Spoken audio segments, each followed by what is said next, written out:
Lift your head like me. You got to wear it with dignity. How it goes on. Luck is beautiful. I said, sing it along. Luck is beautiful. Say, I'm black and proud. It's my time that we get rid of that old slave mentality.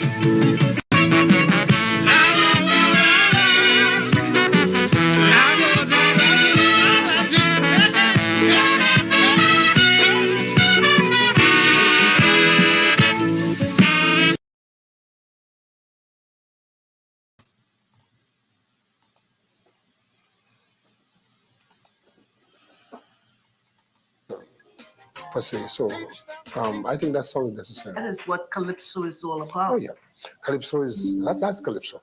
Calypso informs. Calypso informs you. It makes you think. It makes you cry sometimes. It makes you party. It could make you party. Calypso is everything. Calypso is life. Many, many, many years it took. How we found the natural look. Many, many, many years it took us to get this natural look. Suddenly out of the blue, this thing has shot like something new. Everybody young and old going afro and telling the world, if you hear them, black is beautiful. Look at the glass. Black is beautiful. It's the texture, of course. Lift your head like me. You have to wear me collar with dignity. How it go now? Black is beautiful. I said, sing it out loud. Black is beautiful. So I'm black and proud. It's high time that we get rid of that old slave mentality. Sing the chorus. Let me hear you. Sing it, sing it.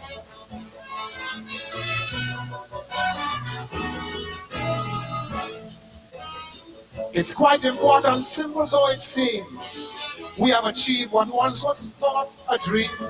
We have been imitating in the past. Now we have found our very own at last. No more hot coke to press the hair, and no more bleach cream to make us clear. Proudly I say, without pretext, no more inferiority complex, because we know that black is beautiful.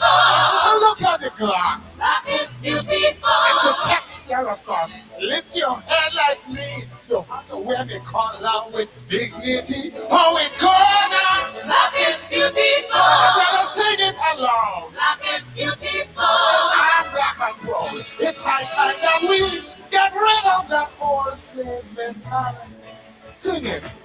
Black is beautiful. Everybody sing it, sing it. Black is beautiful. Sing it.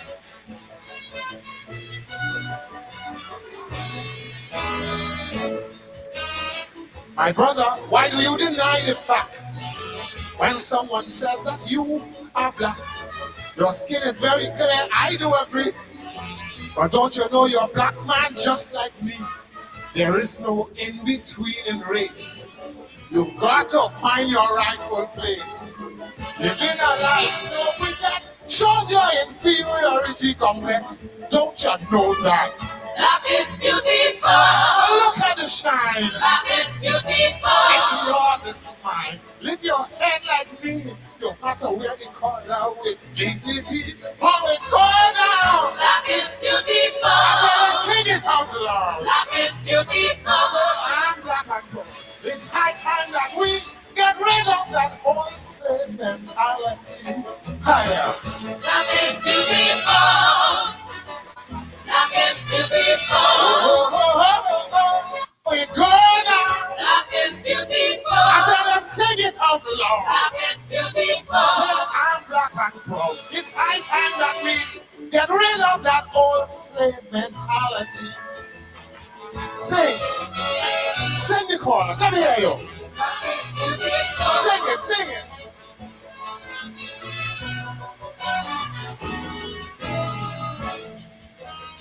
It's quite important, simple though it seems. We have achieved what once was thought a dream. We have been imitating in the past. Now we have found our very own at last. No more hot coke to press the hair, and no more bleach cream to make us clear. Proudly I say, without pretext, no more inferiority complex, because we know that Black is beautiful. look at the glass. Black is beautiful. And the texture, of course. Lift your head like me. You have to wear the collar with dignity. Oh, it go now. Black is beautiful. So let's sing it along. Black is beautiful. I'm black and proud. It's high time that we get rid of that old slave mentality. Sing it. Black is beautiful. Everybody sing it, sing it. Black is beautiful. Sing it.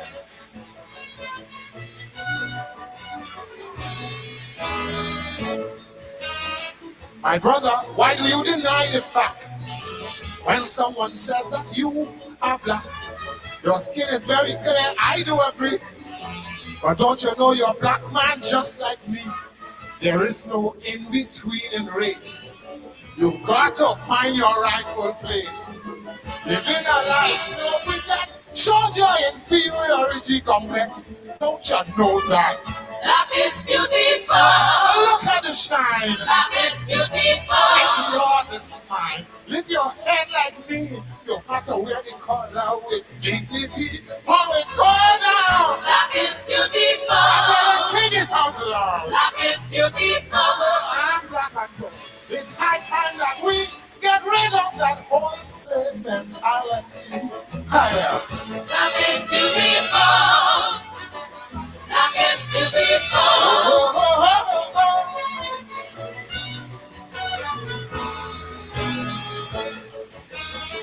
I hope you don't misunderstand me now.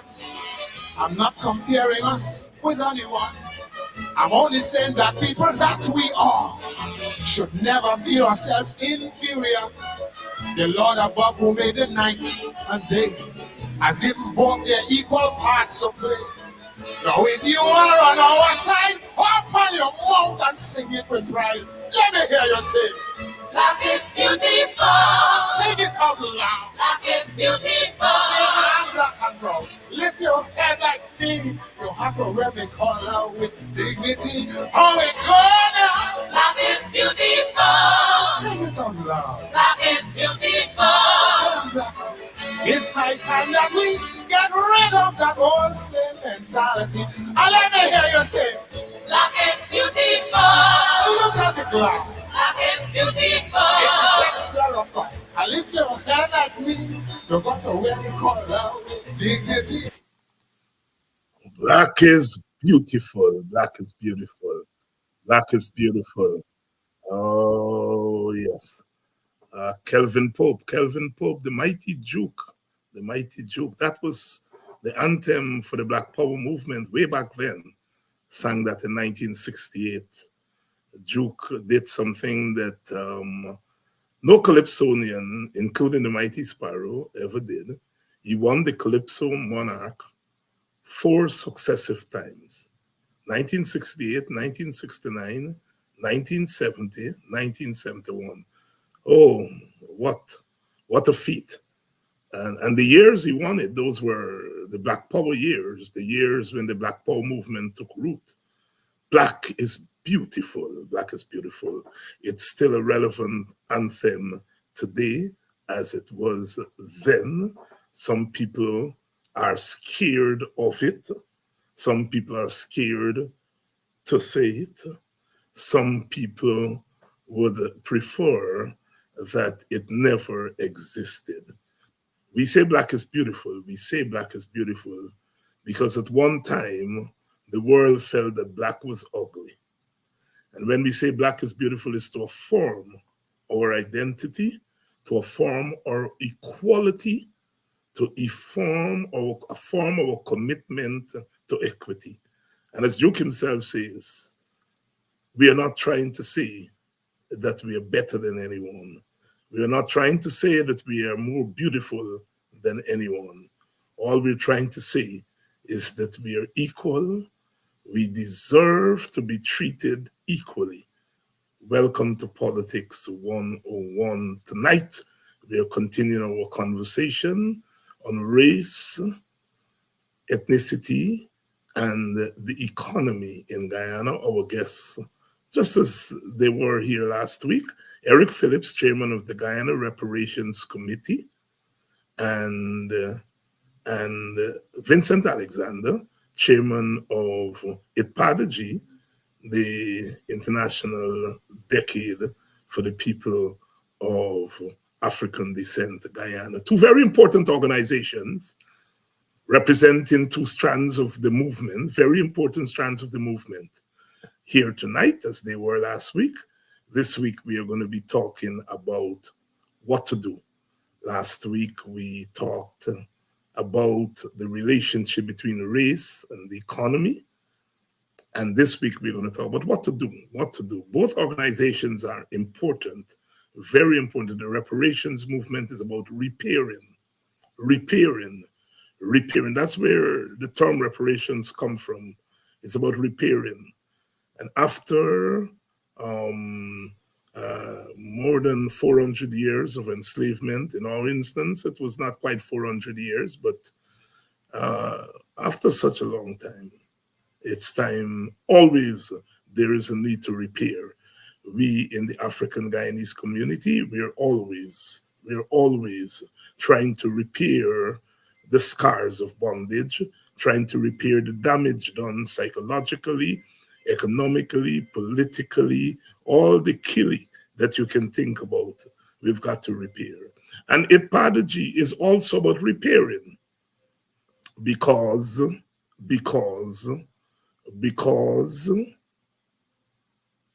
United Nations, more than 150 years after emancipation from formal enslavement, the United Nations recognized the need for repairing. And they said that despite all the laws that are passed by governments, despite all the strides that we have made in terms of race relations, that the conditions that give rise to racism, which is the ideology of racial supremacy, racism still exists. It locates racism within the context of systems, systemic racism. It said that racism was not something that I proclaim or you proclaim. It was something that is deeply rooted in the institutions of our societies. And we know that when we put institutions together, we create a system, hence institutional racism and systemic racism. And ITPADG came out of that recognition by the United Nations. It dedicated a decade to deal with that issue. So reparations is important, and both groups are in the business of reparations. And we've been talking about reparations in Guyana for the last year in a serious way.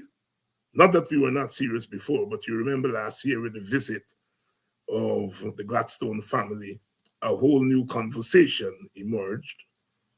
And we saw how backward many in our society were on this issue of reparations.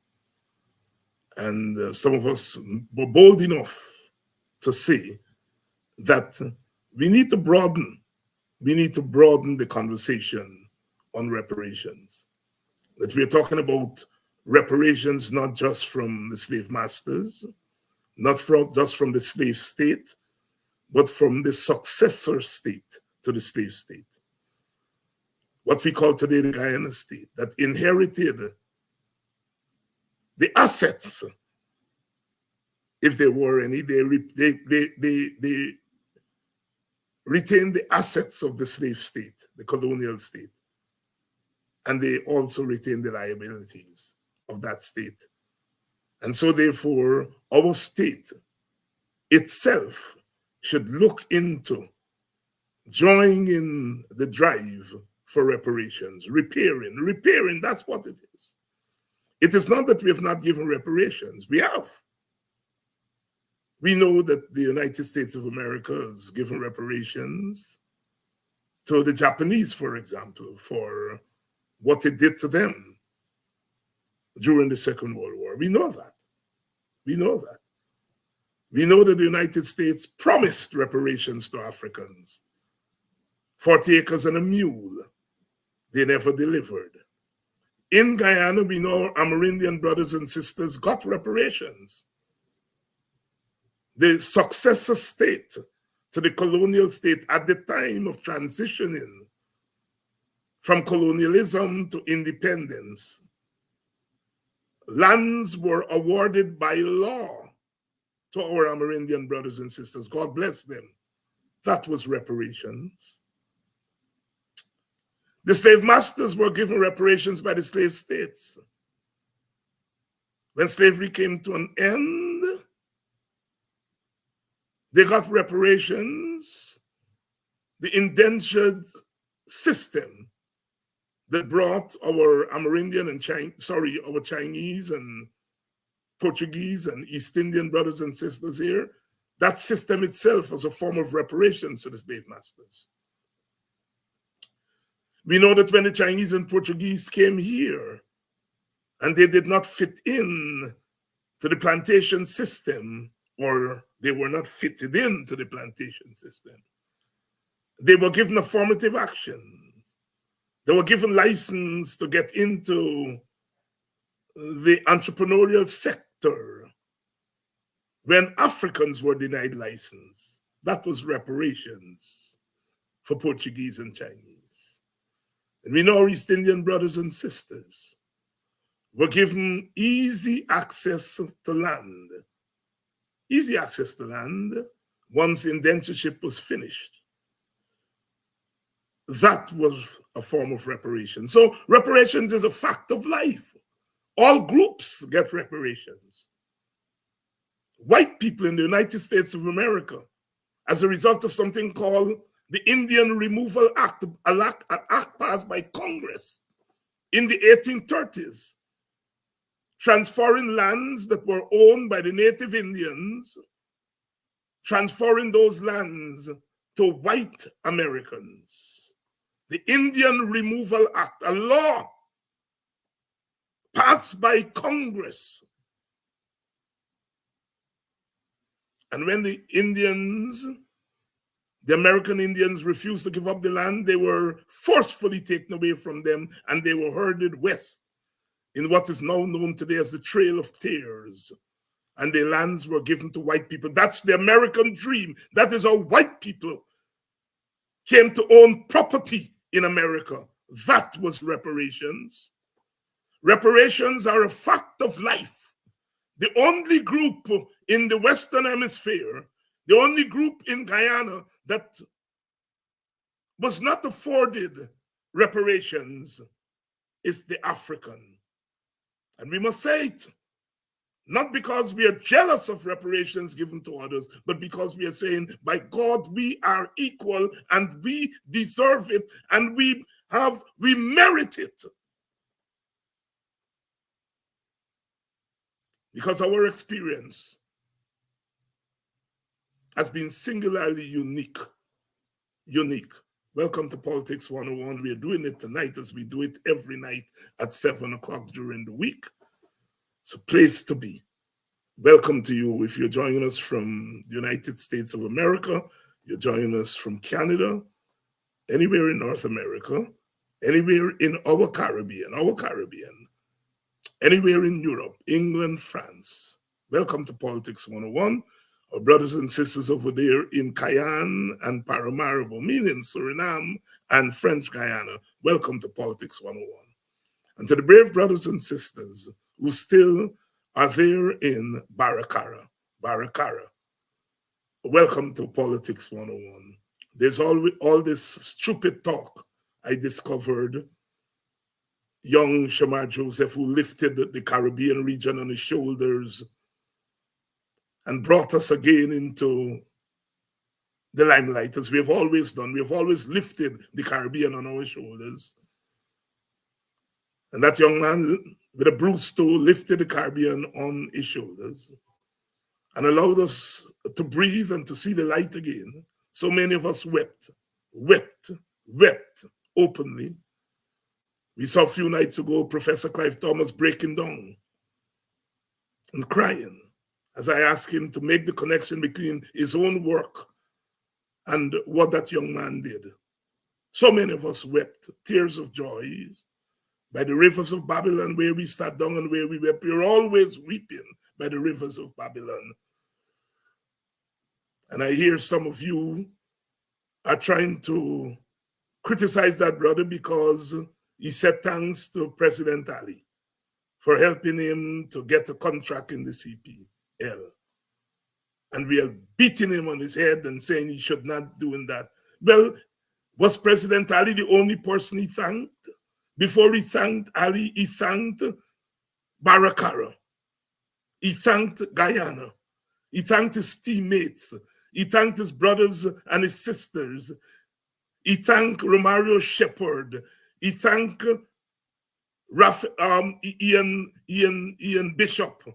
He thanked so many people. President Ali is only one person that he thanked, but yet we are beating him up. What kind of people are we? So quick to pull down our own people.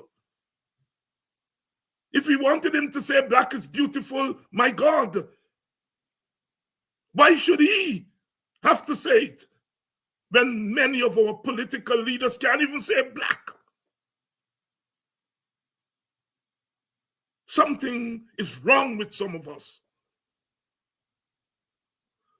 We're always a grateful people. And if President Ali helped him to get a contract, say, nothing is wrong with him saying thanks. That's not the only person he said thanks. Perhaps that's the last person he said thanks to. My emphasis is not on whether he said thanks to President Ali and thing. My emphasis is that President Ali and his government should now recognize that part of the salvation in Guyana lies in the Shamar Josephs, lies in the Barakaras of our Guyana. And it should commit at the level of policy. He should commit this government to develop the places, to help us develop the places so that more of the Shamar Josephs can burst onto the scene. That's where we have to hold our government accountable. And if they can't do it, then we have to develop plans ourselves to do it. We have to develop plans ourselves to do that.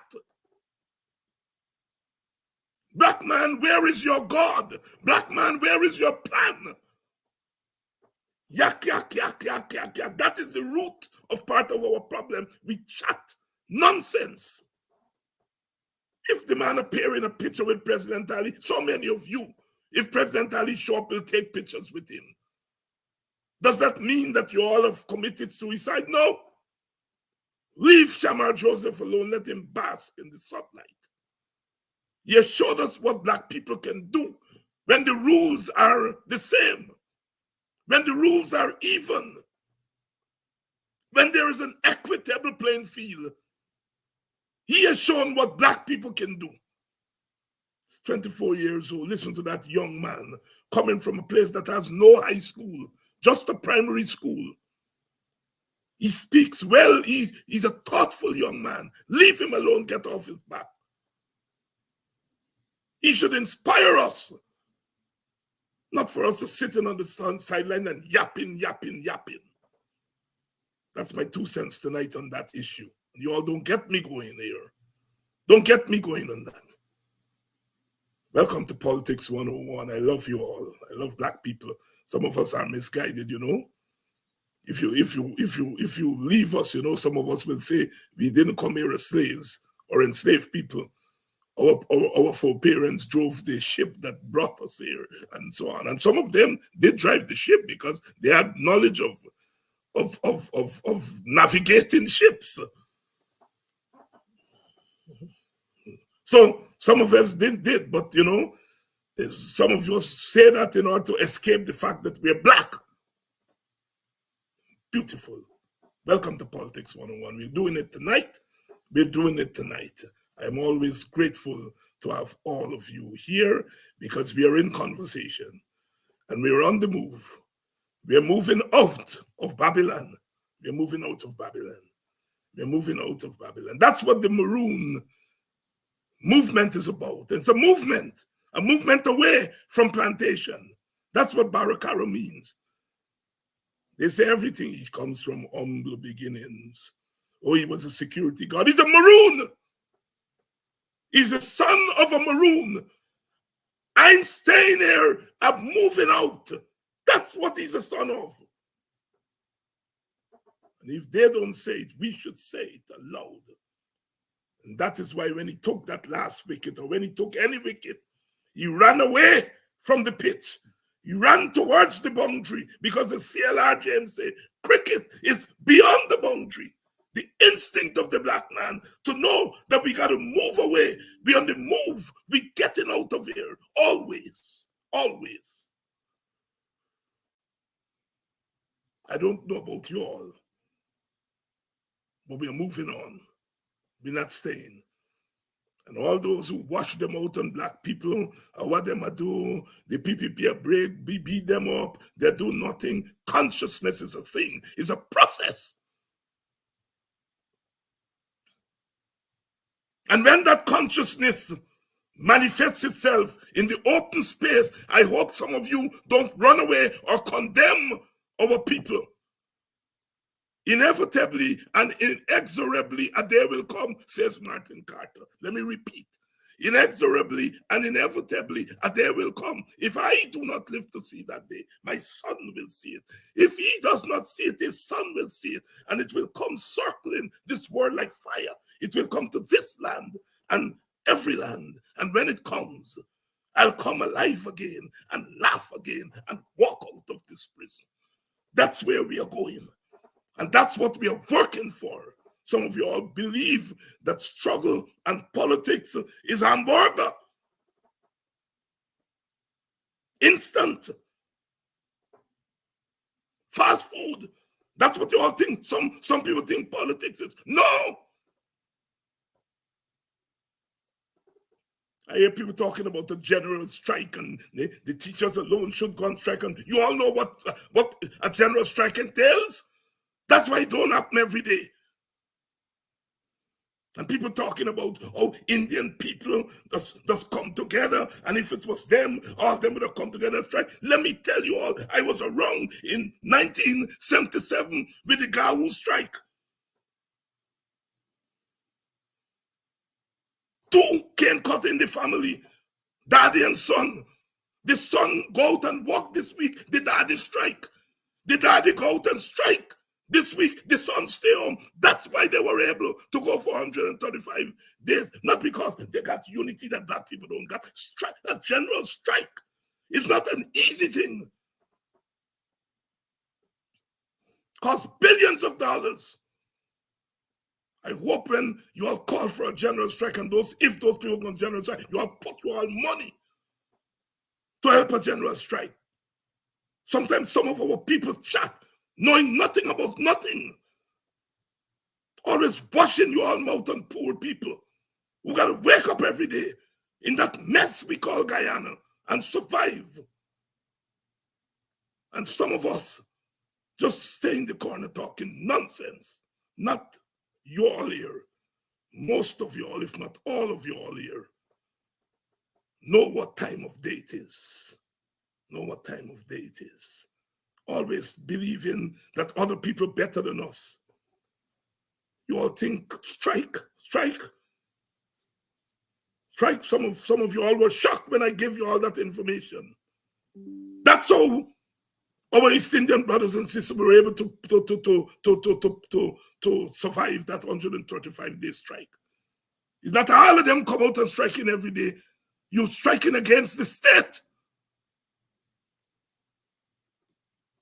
Good evening, welcome to Politics 101. We're doing it tonight. Let me bring in my brothers, because if you all keep me going here, time is nothing. Brother Eric Phillips, Brother Vincent Alexander, good evening. Good evening. Good evening. Oh boy. Well, I mean, you don't have to be a cricket fan.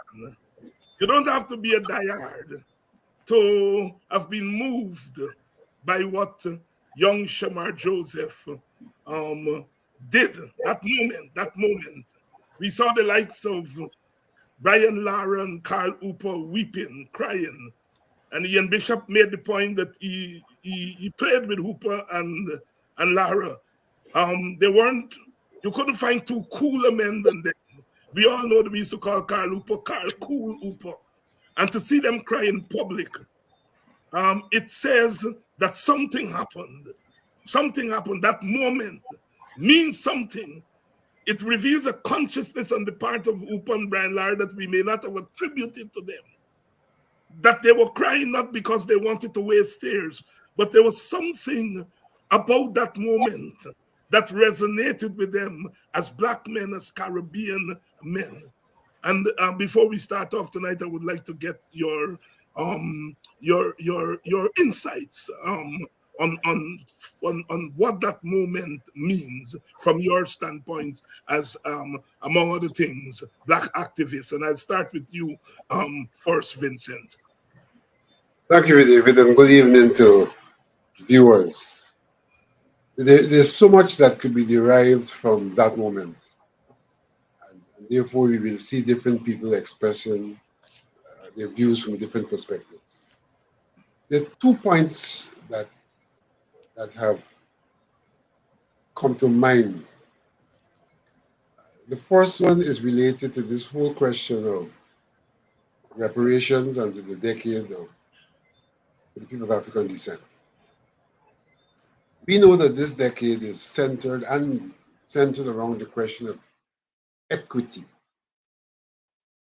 equitable policies, equitable actions in relation to the people of African descent. The Shamar Joseph moment gives us a clear understanding of what equity means. Clear understanding. He has emerged because of an equitable situation and an equitable disposition. Here is someone who did not have a level playing ground with others. He had the ability, he had the capacity, he had the disposition.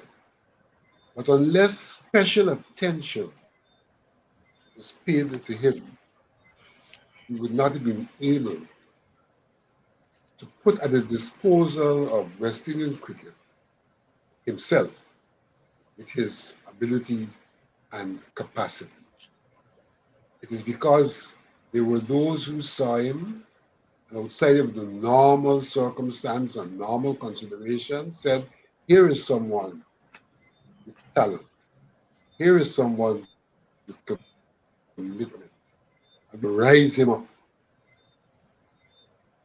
Forget about all the normal approaches which says you have to play schoolboy cricket and first-class cricket and play for the nation.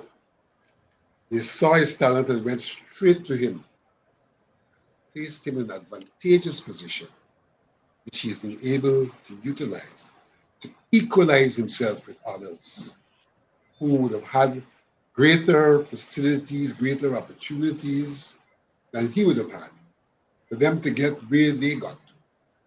But he, because of where he came from, required that hand to bring him up. And it's that hand that represents what we call equity. People of African descent has been disadvantaged. And here is a clear example. Here is a clear example. Here is a community that became a maroon community because they were escaping from enslavement. And therefore, they got outside of the routine system that reached out to communities and to give them the resources for their growth and development. They were disadvantaged in relation to other communities and other Guyanese. And therefore, their need special attention if you're going to equalize them. And Shamar Joseph's case symbolizes that question of equity and special attention, and how the potential could be realized and the opportunity could be given to those who are outside. So that's the first lesson for me. The second lesson for me is, I would argue that notwithstanding the natural talent that Shamar might have, that he's a product of Barakara. He's a product of Barakara. And had he not been from and in Barakara, things may not have unfolded the same way. I'll tell you why. I look at Shamar's physical development. Yes.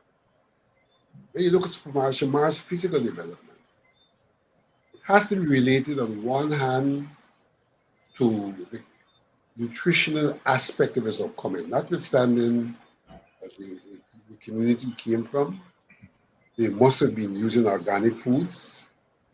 They must have been using lots of foods that are not these preservatives and all of that. And therefore his body is better nourished, better nourished than many of us who visit the supermarkets. The kind of job he was previously involved in, wood cutting, I think it's, he ran away from it because of the incident where he nearly died when the tree fell. But he would never be in that physical shape if it were not for wood cutting. And so he's a real product of whatever circumstances there is in Barakara, the product of that circumstance. And even as we seek to ensure that places like Barakara are developed, we also have to ensure that we try to preserve elements of the culture that can allow for the production of people like Shamar, what food they eat, what healthy lives they live. And so there are many lessons beyond cricket to be learned from this example. And cricket and every other thing should be pretty appreciative of how the preservation of certain things in our society can lead to the kind of results that makes us as individuals better and makes society better. Those are my two takeaways. I don't have to add all those other takeaways that have been added. I don't have to add those. But equity, it's a critical takeaway. And the preservation of the environment, the natural environment, the community environment, the healthy environment is what is largely responsible for the physical being, and I dare say the psychological being that we are seeing in the person called Shamar Joseph. Shamar Barakara Joseph. has got to be some place we turn to, like the Sankofa. Go back to Barakara to retrieve what's there that is beneficial to all of us as Guyanese. Thank you very much, Vincent. And as I bring in Eric Phillips, I'm anxious to hear Eric's location of the Shamar Joseph moment. As a sometimes historian, I want to put what you said there, especially your observation of the Barakara element. And C.L.R. James, in analyzing Garfield Sobers and The Mighty Sparrow, he said they represent a fusion of time, place, and person, coming at a particular time, coming from a particular place, but having the capacity to absorb the energies that were put out. And I so love what you said about him coming from Barakar to the place, the place, the place, the place, and the time, this time, this time, this time of new wealth and new openings for us in Guyana that we have not had since independent time. And when you look at that young man and you listen to him speak, you can see that he has the capacity, a kind of native intelligence, because Barakar doesn't have a secondary school. All they have is a primary school. They have to leave there and go to New Amsterdam to go to high school, you know? And yet, when you listen to that young man, you hear a native intelligence, which suggests a capacity to absorb all the energies that are coming his way from the rest of us beyond the boundary. Brilliantly put, Vincent. Not that I expected anything less than that. Eric Phillips, I am anxious, as our audience is, to hear your take on the moment. Good night, David. Good night, Vincent. Happy Black History Month, or rather Black African History Month. We started it today. Today, I also would like to remind the audience that we have 300 Maroons from Guyana in Suriname. They're named the Quenties. They escaped the 1763 Coffee Rebellion, went to Suriname, and we found them there last year. And the conditions in which they live in sort of represented by what Vincent just said. So it's about freedom, and we've lost those people. But I want to simplify it, David. I don't want to localize it. We keep forgetting who we are. Excellence is in our DNA. We were the first doctors, lawyers, agriculturalists, teachers, warriors, surgeons. We built pyramids. We built the great Zimbabwe. The father of the internet is Philip Imiwali, a Nigerian that lives now. Why do we expect anything different? We're diminishing ourselves by saying that Shamar is extraordinary, and he is, but we are also extraordinary. It's just that we keep forgetting from our memory what we have done. We keep forgetting about Imhotep, the father of medicine, the man who did the step pyramid, Mansa Musa, the Moors. Everything we have done, we've done excellently. We built the first civilizations. You know, the Dogons found out that there was a third star millions of miles in the sky when there was no telescope. So we should appreciate Shamar for reminding us of who we are. Mhm. And I don't want to politicize it because it goes far beyond that. It's about opportunity. But it's about our DNA and the excellence that's instilled in us. We have a lot of doctors and lawyers in Guyana whose grandparents can't read and write. So how come they are doctors and lawyers? It's in our DNA. So I think we need to broaden the discussion to let our young people realize who we are. Know thyself. We're great people. We're the first people. It's in our DNA. It doesn't go away. When our ancestors left the villages in emancipation, they went and created villages. It's in their memory. It's in their DNA. They went into the gold fields because in Ghana, that's where they were digging gold ancestrally. We had people who came here before Columbus. The Moors brought the first Europeans with Columbus. So I think we need to broaden it, appreciate him, support him, but let our young people know he's just another example of who we are.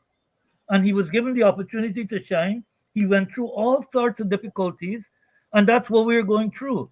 But it shows that we can overcome because it's in our DNA to excel. That's how I wanted to address that. Thank you very much, my brother. Thank you very much, my brother. And these insights are important, but because here is Shamar Joseph inspiring discourses around the globe, around the world, inspiring this discussion here tonight. Young boy, little black boy, maybe barely have a secondary school education, certainly didn't go to a university. But here he's inspiring that discussion. Today, I gave an interview to Time magazine, which is doing a story on Bob Marley, and they found me. And as I gave the first part of what should have been a 15-20 minutes interview, it turned out to be the first part, which was an hour, and I have to continue. And I was reflecting when I came off that here I am, a little black boy, talking about another little black boy from St. Anne's in Jamaica to Time magazine. Eric and Vincent, I born and grew up at a place called Bottom Station in Buxton. If you had come there when I was growing up, and I remember Time magazine as a little boy, if you see one of them, it used to get dog ears because somebody from America would send it for their son or daughter, and it would pass around the village. Time and Newsweek and Jet and Ebony. And who would have thought? And if anybody had told me that somebody sometime would have been calling me to talk about Bob Marley, about to Time, I would tell them, go to hell. But I think, Eric, it speaks to what you are trying to get us.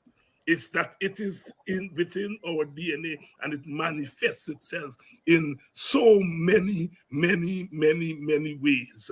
I teach a course on Bob Marley Reggae and Resistance. It's I teach 200 students at a time, and I have to turn away because we don't have classrooms beyond that to fit more. Within the first hour of it going live, it fills up, and anybody had said that to me 20, 30 years ago, I would have doubted them. It's good to be black. It's good to be Guyanese. It's good to be West Indian. Despite all the formidable odds that are stacked against us, because of our ancestry, because of the circumstances of our beginning and our being, we always have something to tell the world. Whether it's with our voices, whether it's with our bodies, whatever and wherever you put us, we always have something to say. And young people, from time to time, the Shammar Joseph come to the world and they help us to make sense of ourselves. Give thanks, brothers. Eric, since I have you, let's start tonight's discussion with you, because last week we said we wanted to talk about what to do. In a sense, a kind of black blueprint, a kind of black manifesto. I had Ipadaji here for a series of programs last year. I think there might have been 6 or 7 of them that we did, in which they lay out the plan and so on. And we come back to that. Plan. If we study our history, our people never move without a plan. The village movement could not be something that fell from the sky. It had to have been part of a grand plan. I as a small boy, did a play written by Guyana called Promised Land, really showing how Buxton was bought. And you hear the characters in the play, planning. And the old lady gang there and say, Picnic, are you be careful? Bush guys. They were very jealous about their ability to sit under the Kumaka tree and plan. So a plan is everything. Eric, let me start with you. What would you say are the 3, 4, 5 ingredients, and I'm coming with that same question to you, Vincent, that should go in to a plan for African Guyanese in this new dispensation? Now, the new is not by itself isolated. The new arises out of the old. We are a petro state, but before we became a petro state, we were a state and we were a people. So we should not separate the petro state from what followed before. But the petro state is what? It's a new stage in that journey. What are the ingredients should go into a plan for Black people at this time? Thanks, David. I think we'd like to provide a context first, because last week we talked about this budget, which in 2020 was 329 billion, and 2021 383, and now it's 3 times the 2021 budget of 383 billion because it's now 1147 billion, or 1.147 trillion. Last week we talked about what it was in terms of its structure. Agriculture 97 billion, infrastructure 204 billion. What I did was to do an ethnic audit, as Ravi Dev would have us, put all the sectors in the budget on the left-hand side, and on the right-hand side, put Amerindians, Africans, Indians, Portuguese, Chinese. And when you look at this budget, we're the only ones not in it. And when you look at the budget at another level, 80% of the budget is procurement. And we are excluded from it because we don't have a private sector. We don't have a business sector. And the question then becomes, why don't we have a business sector? So you have to go back to your history. We were the most entrepreneurial people in Guyana, as shown in the village movement, even though the Europeans tried 12 different things to destroy us. In essence, that's one of our strengths, entrepreneurism, as shown through the village movement. But because of our history, because there was a public strategy of underdevelopment in the Black community, and I don't know if you know this document, David, it was done by George Dans and Marlon Mentor in 1988. Yes, I'm aware of We it. discussed that the public policy for African Guyanese was underdevelopment. When you look at what came out of slavery, when we had nothing, when you look at what happened in indentureship, where people came in and were paid, they kept their religion, their culture, their food, they got lands after they were finished with their contracts. When you look at what you mentioned earlier, the Portuguese were given licenses in our villages. So today, less than 3,000 Portuguese own about 15% of GDP because they became strong through monopolies in our villages when we didn't have licenses. When you look at what Chedi Jagan did to go to India and bring Korpalani and all these groups, when you look at the fact that all the banks are owned by a particular group, so we don't have access to capital. When you look at the fact that over 473,000 Africans died to build Guyana, when you look at the fact that we have always been positioned in this racial hierarchy in Guyana at the bottom of the ladder, when you look at all these facts, you recognize that we are where we are today, the lack of a business community, the lack of cohesion, because of the history. Now, more importantly, when you look at the Amerindian community, people forget that the Amerindian community, they were given affirmative action. They had treaties with the Dutch and British where they were paid to hunt us down. The 1763 rebellion failed to some extent because the Amerindians prevented Kofi and his people from going from Berbice to Demerara Essequibo. When you look at the 1823, Kwame was shot in his back by an Amerindian. When you look at all the incentives in the Amerindian Act of 2006, 13.8% of the land, which is now about 19%, an Amerindian Development Fund, which in this budget today has been given $4.7 billion. When you look at carbon credits going to Amerindians, 204 villages getting $2.7 billion, 240 villages. When you recognize that the Amerindians have 183 community development plans funded by the government through Conservation International, when you realize that the private sector is predominantly Indian and Portuguese, and they have been given opportunities when we haven't, when the banks have been controlled by others, there's no mystery as to why we are where we are, not having a business community. A few years ago, we did an assessment of all the sectors in Guyana. And let me just read one part of it because it gives you an example of why we're suffering, why we don't have a business community. The financial sector. Currently, the banking sector has assets of $800 billion and is comprised of two international banks, Nova Scotia and Baroda, one regional bank, Republic, three indigenous banks, Citizens Demerara, GBTI. There is no bank owned by Africans. When you look at Gaski, which grows by about 400%, we do not have own any of the 15 companies on that stock exchange. So in essence, what I'm saying, there's been a history on the development of African communities and a history of affirmative action to all the other communities. And so when you look at this budget today, race is all over it because we have been purposefully kept out of the economic well-being of the country.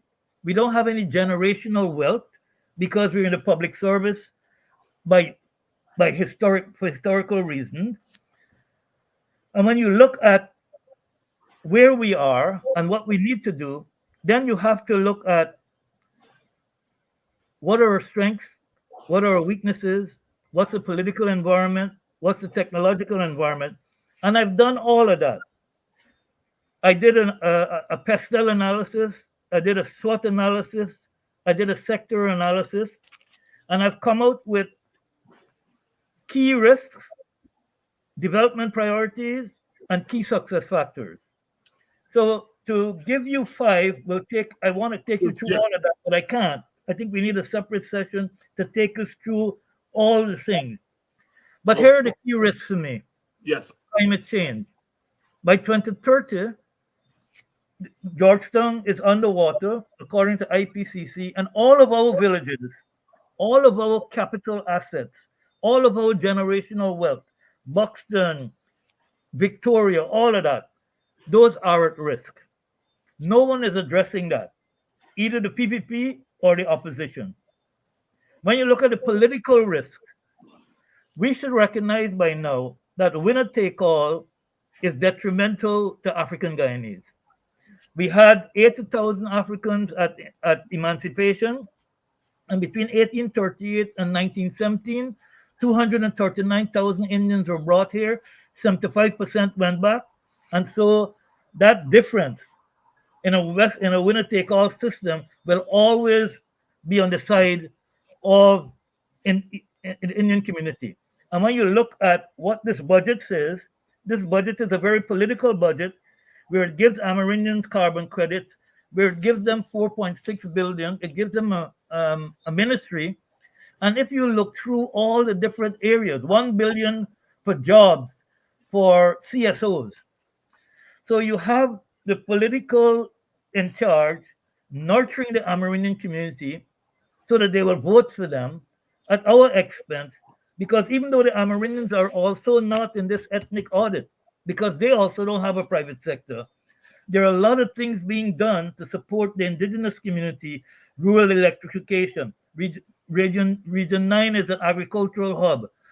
Carbon credits. Now, the issue with carbon credits is interesting because carbon credits come out of the low carbon development strategy, which says that any community at risk to climate change should get funding. The indigenous communities are getting 2.7 billion. All of our villages are at risk to climate change, and we got zero. So when you look at all these things, you can understand where we're heading. So apart from the other key risks, economic marginalization, cultural marginalization, and we have a whole new population of Venezuelans here. And the fact that when you look at our business community, we have hucksters. And over the last couple of days in the media, they're talking about getting rid of hucksters. They're talking of bringing in big buses. So all of the areas in which we are operating are going to be damaged. When you look at the Chinese government supporting the Chinese to bring supermarkets in our communities and all over Guyana, all the entry jobs, all the entry businesses that we could get into are gone simply because we don't have capital, we don't have a bank. So what did the government do? They gave Lloyd Haynes a merchant banking license, not a commercial banking license. The African community needs capital accumulation. It doesn't need a merchant bank. It needs a commercial bank so that we can do things for ourselves, so that we can leverage our lands. So those are the key risks. Key success factors. political articulation by the opposition of the needs of the African community. We need to focus on the agriculture and village diversification. We need to also articulate the need for national service that would include the University of Guyana Technical Institutes and vocational schools in that architecture. Because when you look at common entrance examination, we honor the top 150, but 8 to 9,000 people drop out. And most of those are our people.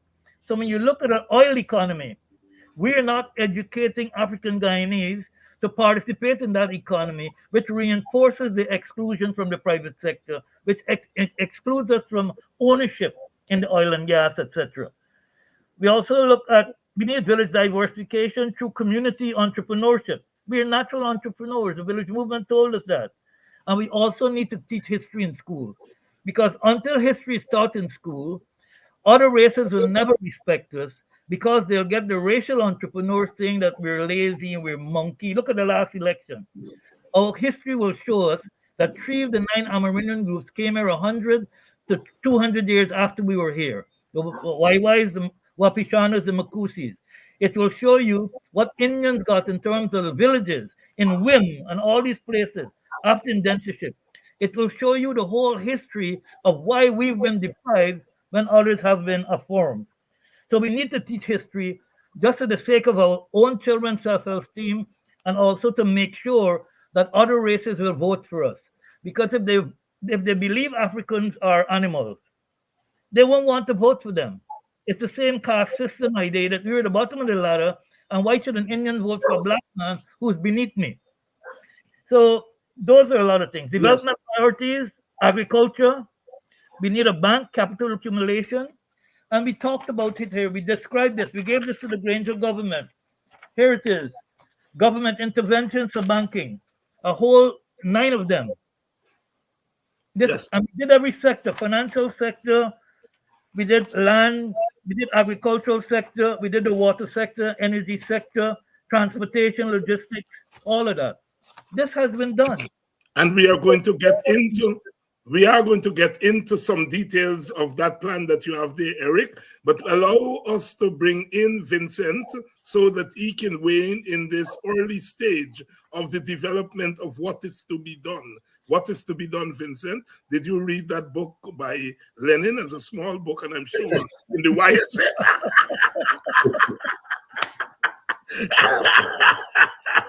You were from the Young Socialist Movement. I'm sure you would have read What is to be done. Vincent Alexander. What's to be done in Russian is что делать. There you go. Что делать. I think the first thing that has to be done is there has to be the acceptance of our reality. A definition of it and an acceptance. Right. There is an ongoing denial and, in fact, a conscious articulation about our reality that is not real. And that is captured more than anywhere else in the One Guyana mantra. If we start off with the One Guyana mantra, it is a conscious non-acceptance of the plurality of our society, and therefore does not allow for an approach to Guyana's nationhood and development that takes into consideration the plurality and therefore the specificities of the various ethnic groups. And here our attention is being paid to the African Guyanese in particular. So that's the very first thing, because that has to be something intellectually accepted and psychologically accepted. And then it will put us in a position to approach issues affecting Guyana from the perspective where not only is this universality, but there is this diversity that has to be addressed, so that we've got to seriously push back on this mantra of one Guyana, because it's not simply a mantra. It is a disposition which says, look, we It's a need not political strategy. pay attention to the diversity and address the issues affecting the diverse groups, because we are one Guyana and there's one plaster for Guyana, when in fact we're not affected by the same problems, and therefore that plaster cannot work. You need different plasters for different groups, even as we need one plaster for the commonalities of Guyana. So that's the first thing. That speaks immediately to the question of our education system and the teaching of history in our schools.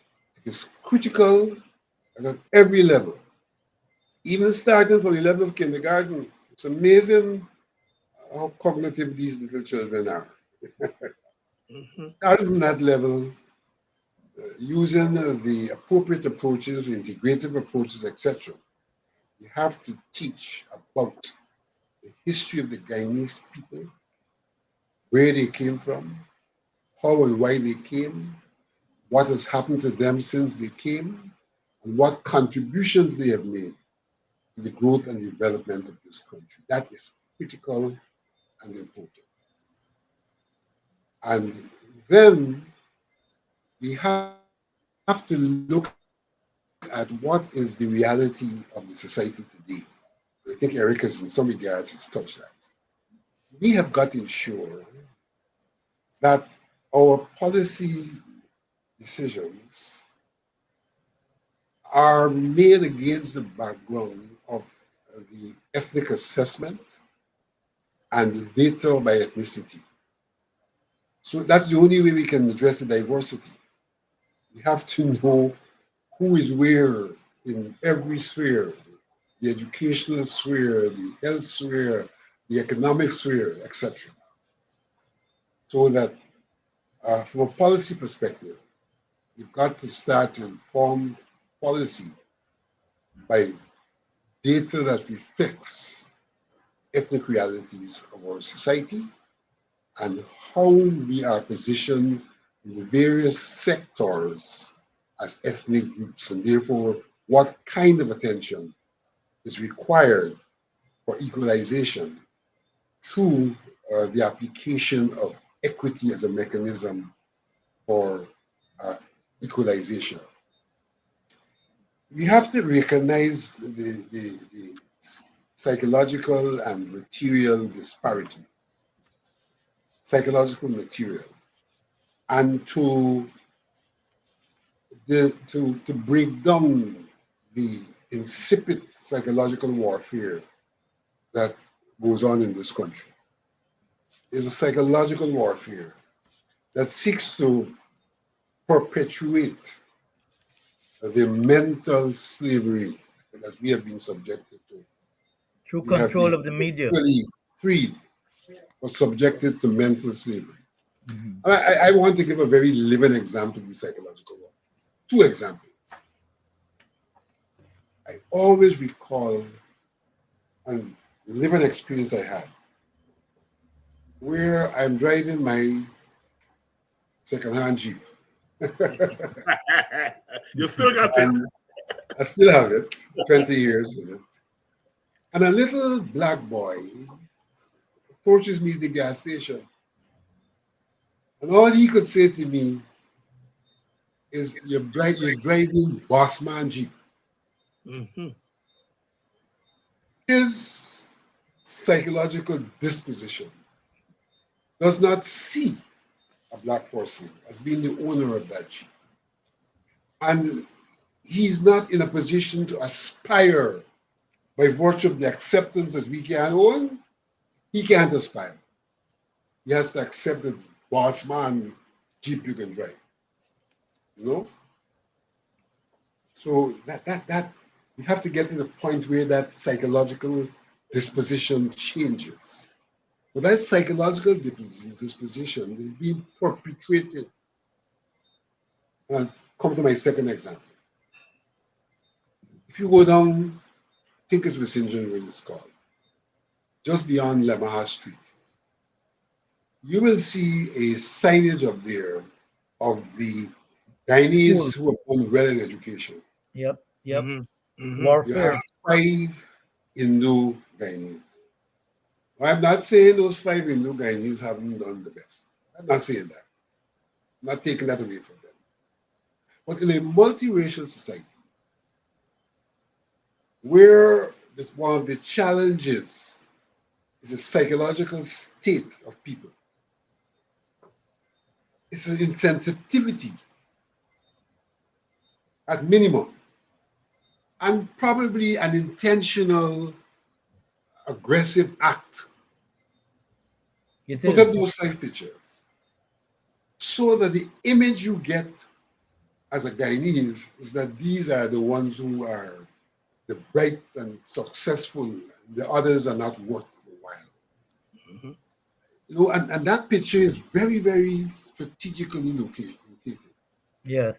It's located where we have children passing to go to North Sixth floor. Georgetown, Mm-hmm. St. Joseph, Mm-hmm. Tutorial, Mm-hmm.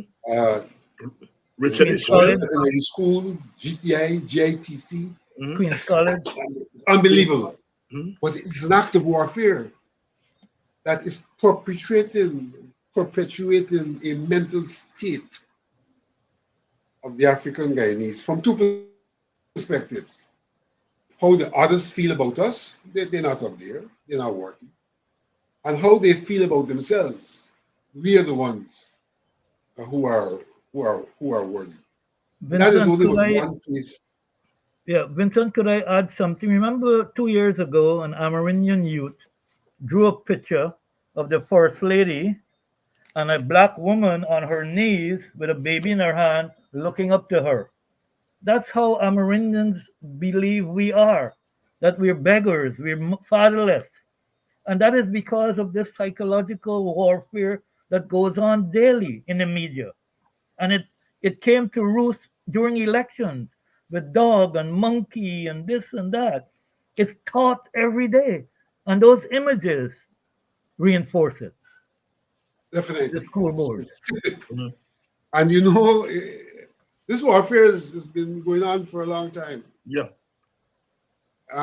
It became very evident during the Braille Jake and the period after.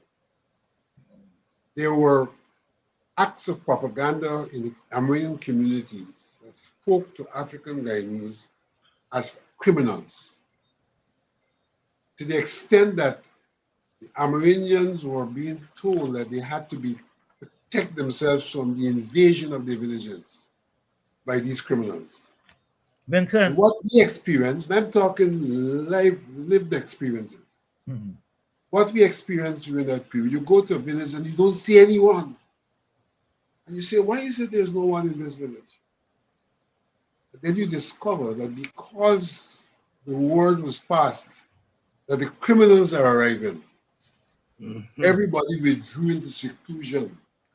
And Vincent, the could I things add didn't this go. because this is important? Do you remember this document, January 16, 2013, which was the Amerindian People's Liberation Front communique that demonized black people and There police you and have it. army? There And do you you have it. remember the Rupununi uprising where the Wapishanas didn't want a black government to rule them? So we have a lot of work to do in the realm of the psychological state of our people and the psychological state of the nation. Not only of the people of African descent who've been affected, but the entire nation has been affected. It We manifests have at elections. a lot of work to do in that regard. Mm-hmm. Now, once we get that history and psychological stuff going, we've got to look to the material circumstances because equity is a solution. Mm-hmm. And so, in keeping with some of what Erica said, we've got to go back to one, an appreciation of roles in society. Not every Guyanese, not every African Guyanese will be a businessman. But if you look at the United Nations indices of development, it does not speak to economic growth as the indicator of development. Yep. It speaks to economic growth, speaks to the state of health, speaks to the SDGs. state of education, it speaks to the level of involvement and exposure to culture and the arts and things like that. And therefore, we have to get to a point where we accept that all peoples in all spheres are equal contributors to development and the enhancement of human life. And so that in our policy making, we can't say, we have to throw all this money into economic development, and I'll come to speak a bit more about that. And to ignore other spheres which are critical to human development. And by ignoring those spheres, in the case of Guyana, you are giving less resources, even in terms of wages and salaries, to the people who are keeping those spheres going and making an equally important contribution to development there. And even as you do that, you are saying that we shouldn't occupy those areas. So it's like we shouldn't exist. As if we shouldn't exist.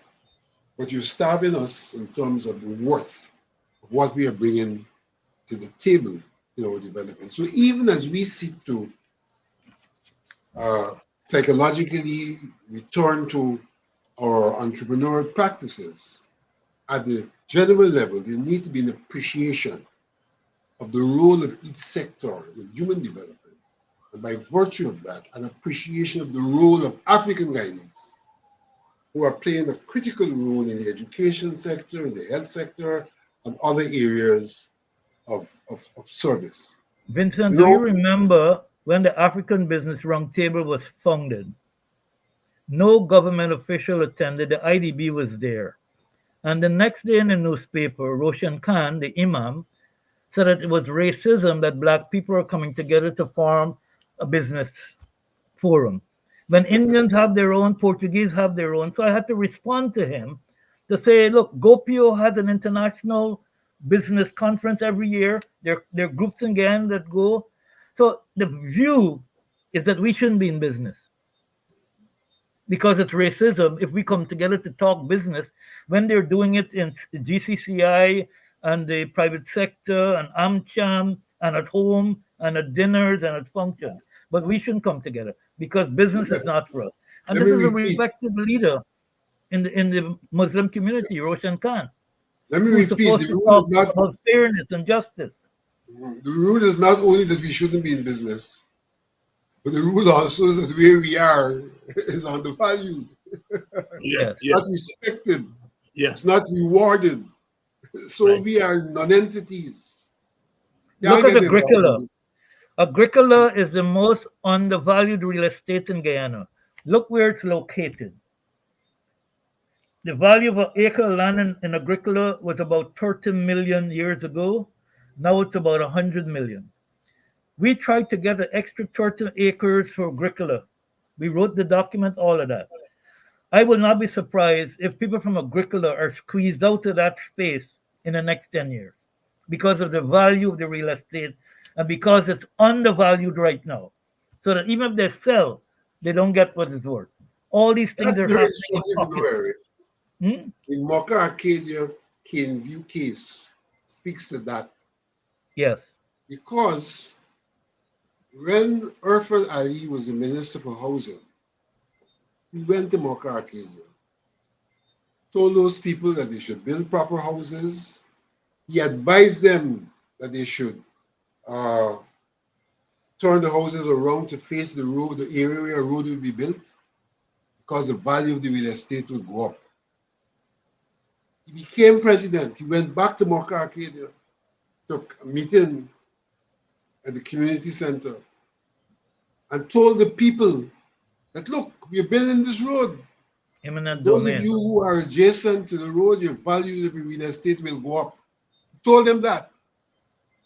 I met him in a brief discussion, and he, talking about what he's doing for African Guyanese, mentioned Mocha Arcade as one of the places where he's making a contribution, and said specifically the value of their houses are going to go up adjacent to that road. You know what may happen next? Lick them down. All of the houses were bulldozed. Eminent domain. Undoubtedly, the value of the estate there has gone up, and we are waiting to see what they're going to do, because where the people were bulldozed is not where the road is. It's adjacent. Mm-hmm. And there must be some reason. They wanted that land. They want There's that a place land. where they know the value is going to go up. It's a business corridor as Silica City and other places develop, and as oil and gas develops. Mm-hmm. Gentlemen, we're running low on time. This is a series because you all are going to come back every Thursday.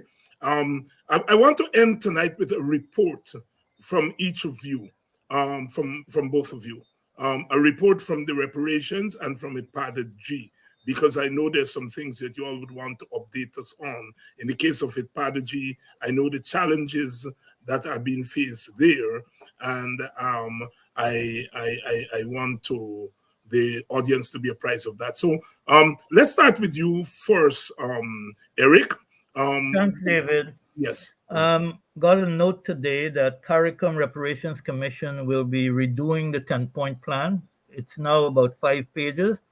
Next week in Jamaica, a group of 6 will meet, and it will become 100 pages. It will include women, climate change, the diaspora, etc. And that will impact how we pursue reparations in the region. At home, you spoke about it earlier. There's an Amerindian Act of 2006 that is a reparations act. They were given land, they were given a development fund, they were given a Tushaus Council that is fully funded in this budget. 3 of the 9 groups were not here when we were here. So we need to get reparations from the sovereign state that inherited the assets and the liabilities. At an operational level, we are going to be displaying the 1823 exhibition throughout the country. We plan to take it to Linden, Buxton.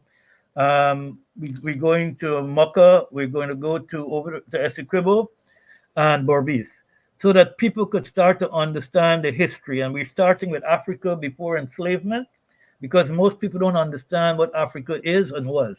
Right now, Africa before enslavement is being shown at AGDA for Black History Month. We also have planned to do a major international conference in reparations in March.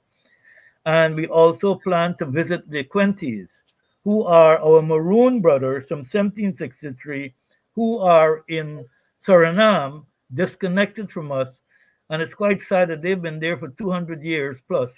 And we only found out about them last year. Last year. So that's Eric, just a quick update. Yeah, the reparations committee, you meet every Thursday, no?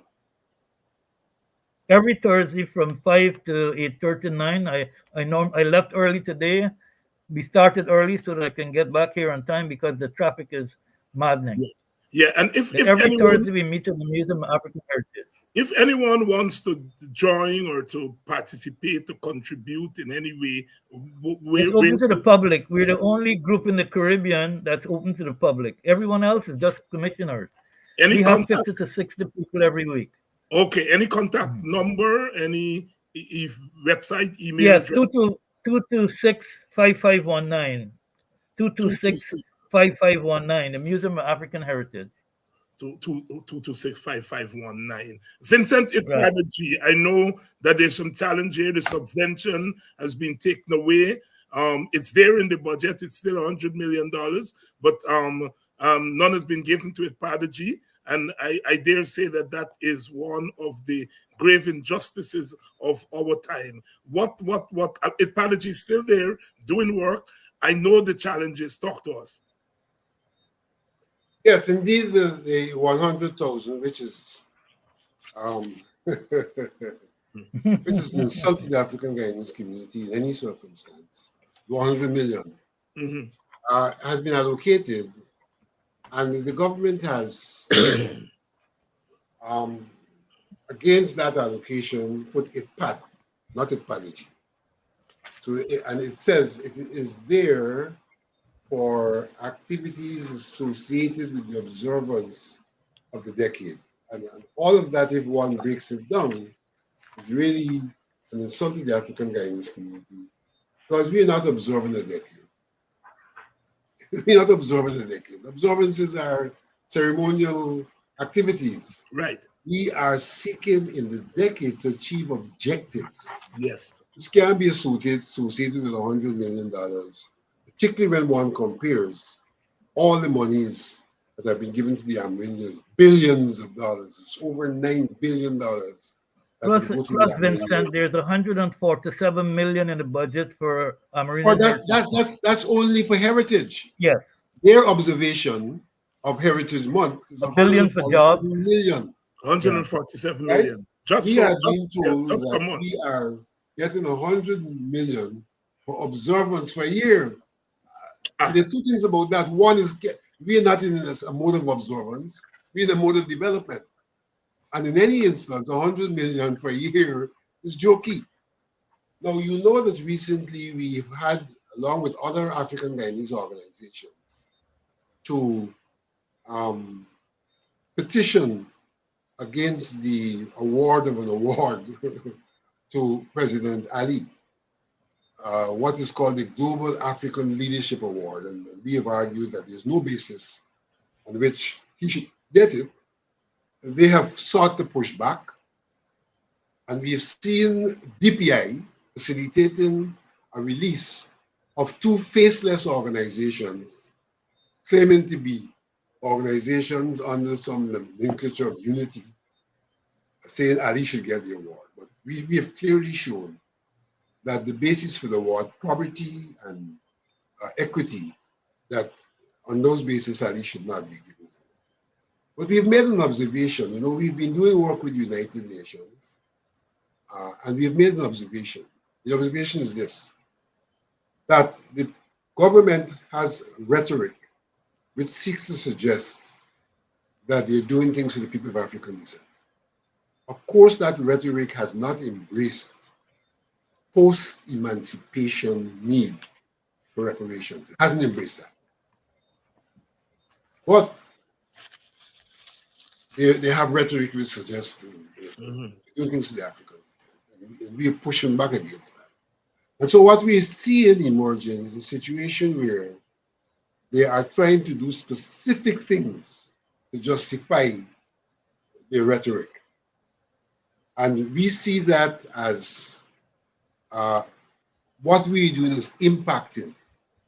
What they're doing is not what we're looking for, but certainly what they're doing is being done because they have to find a response to what we're doing. So here is Ali, who went to Ghana and talked about, you know, what he's doing for the African people in Guyana, and he came back, and the first thing he did is go to West Maurice and into Itika and made promises to the people.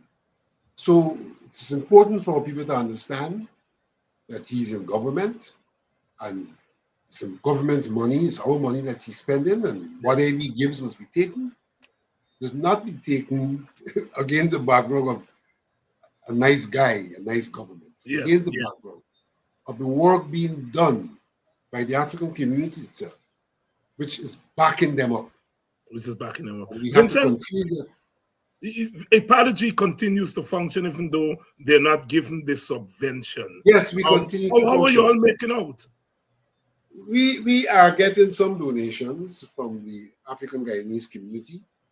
We cannot shout about that. Right. Because everyone who supports us is targeted.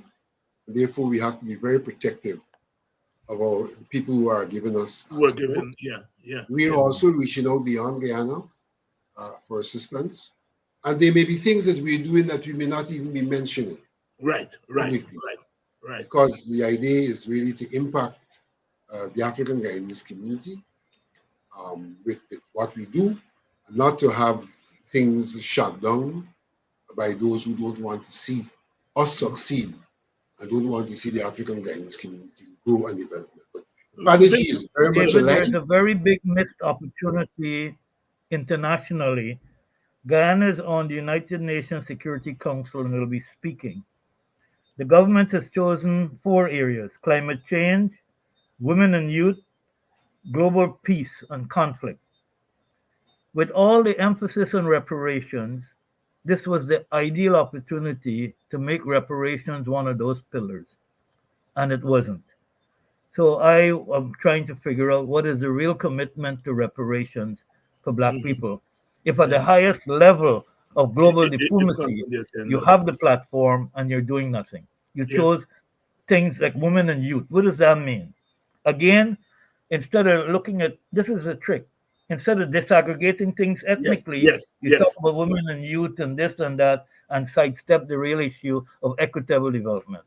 Mhm. Vincent, with your So David, permission, in terms of the work of the Prodigy, we yeah, also credit union. You know, we formed the credit union. credit union, It yes. has its own life, and it's up and running.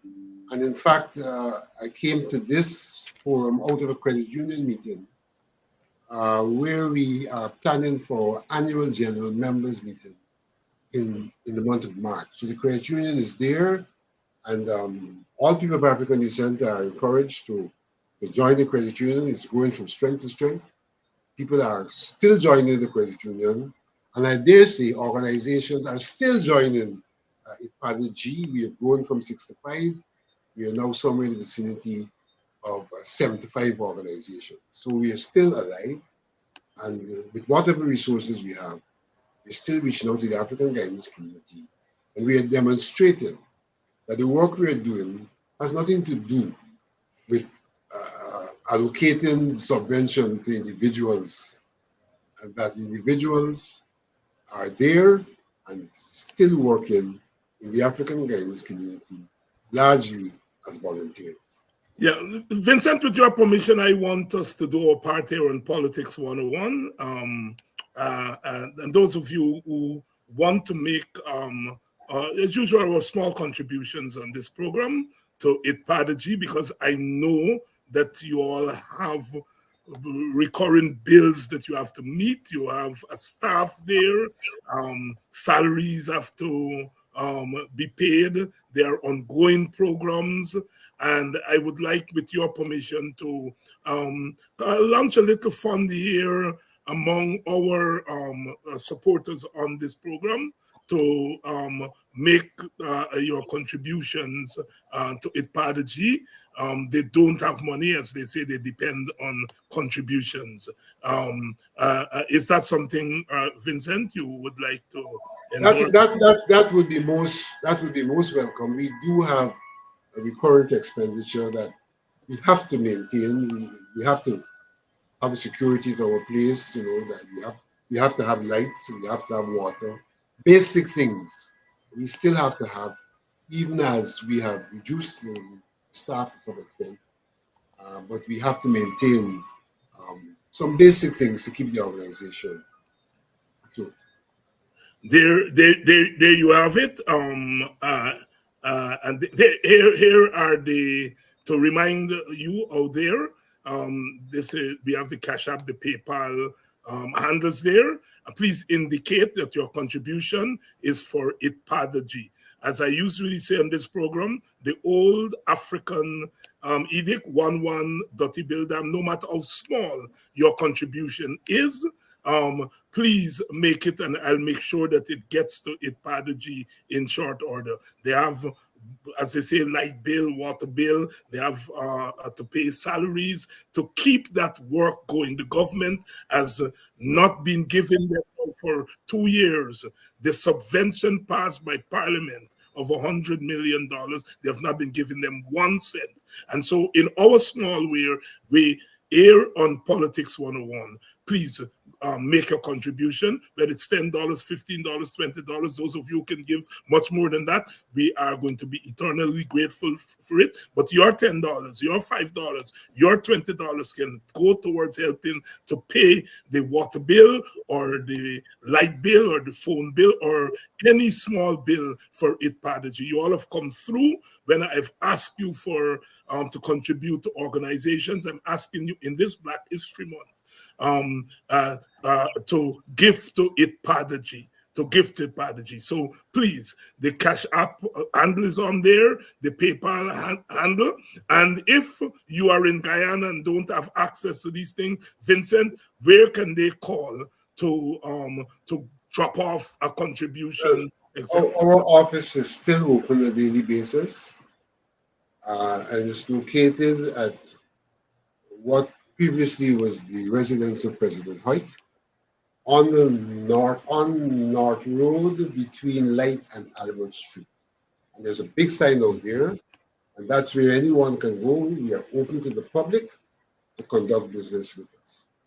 Is there a number they can call?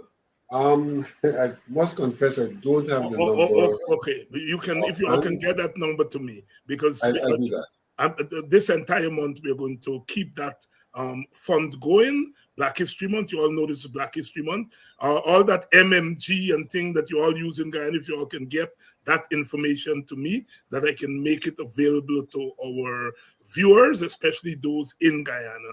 Those of you outside of Guyana, you all know the drill, Cash App, PayPal, etc. And we are going to make sure we get it to Itpadaji. Just indicate Itpadaji when you are sending the donation, because you know we use these handles for multiple purposes. So please indicate your donation is for Itpadaji, and we'll make sure that we get it. Vincent, Eric, I want to thank you all so much for coming on tonight, and you all laid the framework for what is to be done. And when we come back next week, we're then going to open it up. We're going to go to each of those areas that you mentioned. Eric, I am so taken by that environmental thing and the threat to our villages on the coast. You know, I'm a village man, and I know even before climate change, the challenges we have in the villages, rainy season, etc. And David, 240 Amerindian communities are getting carbon credit, and none of our villages are getting any, and they're suffering the same exposure. All right. And you know, it's not just a question of the exposure, but our villages also have lands and forested areas. Yes, to get carbon credits. And therefore we're entitled to carbon credits. We're entitled. We're entitled. If you read LCDS document, we're entitled to it. Yes, we're entitled. Thank you, gentlemen, and thank you all again. And next week, I'll see you all when we continue this series of what is to be done in the Black community. We've always had a tradition of doing for ourselves. We live as part of a larger country, a larger state, and the state has a responsibility, but we have always supplemented the state. I always say that when our foreparents bought those lands and turned them into villages, they didn't go to a bank, you know? They pool their resources. And I know Itpadaji has been doing a lot of work in trying to instill that spirit of self-reliance in our communities. And Eric, I know you have a reservoir of information. I'm sometimes amazed at the kind of information and data that you have accumulated, which can help and which do help to guide us as we try to prepare the African Guyanese community to play its part and to get its fair share of resources in this era of the petro state. My brothers, thank you all very much for coming on. Thank you. Thank you very much. This has been one of the shortest periods I've ever experienced on a program. And it's just been going for what? 1 hour and 40 minutes. Yes. Thank you all very much. Sisters and brothers, I want to thank you all for staying through the program and to say that this is necessary work. This is necessary work. This is the back-breaking work that we have to do in order to get our people where they're supposed to be. I ask you to make your small, medium, or large contribution to Itpadaji, Cash App, PayPal, Zelle. The Zelle is the same PayPal information there. I don't think we have a phone number here for the Zelle. I'll have to have them put a phone number up here.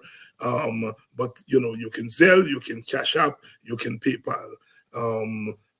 But you can Zelle using the email address that is on there for PayPal.